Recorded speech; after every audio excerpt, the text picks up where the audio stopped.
Hey Jackie, so do we have parents that are ringing up that have problems with small babies? What do you think is the main thing that they're worrying about when they ring us? I think often if you've got a baby that's been crying and crying and crying and it feels like it's never going to end, you can almost feel like you can tear your hair out, so you don't know where to turn. So we get calls from people that don't know how to cope with that. And what would the first thing you would say to somebody in that situation? I think initially to check, that the baby's clean, got a clean nappy, that it's not hungry, that it's not got wind, all the basic stuff that you would sort of have done before. And once you've established that those things are all covered, then to give yourself a bit of a break from it, to distance yourself from that monotonous crying. So go in another room, as long as the baby's put somewhere safe, it's not going to roll over and hurt itself or anything.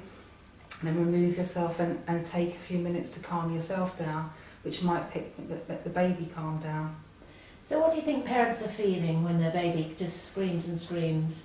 Well, I think, it's a mixture of being frustrated, feeling inadequate. You feel like you should know what to do because you're the mum of this baby or the dad of this baby, and yet you can't kind of put your finger on what it is.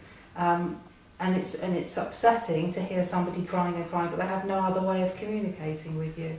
So it's a way that babies communicate with their parents? Yeah, they don't have any alternative. They can't talk to us yet, so we have to pick up on the cries and what that cry might mean. So if they have been crying and they carry on crying and you're starting to think it might be something serious, what do you think a parent should do then? I think, if you can calm yourself down, find a way of finding out some help, whether that means ringing NHS Direct or ringing a health visitor if it's during the daytime, and pinpointing what it is, what kind of a cry it is, and taking it further to explore it further if need be. But very often might be just something niggling them, and they'll calm down, within a few moments. Sometimes it feels like that you're the only person in the world that's ever been through this. Yeah, but it's not. Every mother that's ever had a baby's been through it, and if anyone says that they haven't, it's not true. They all have.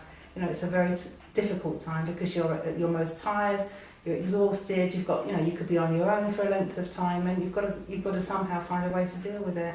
And sometimes it seems never ending. Yeah, but you have to focus on the fact that it's a stage, it passes, and one day they'll be big enough to tell you what's the matter, and while they haven't, you have to kind of fill in the bits yourself.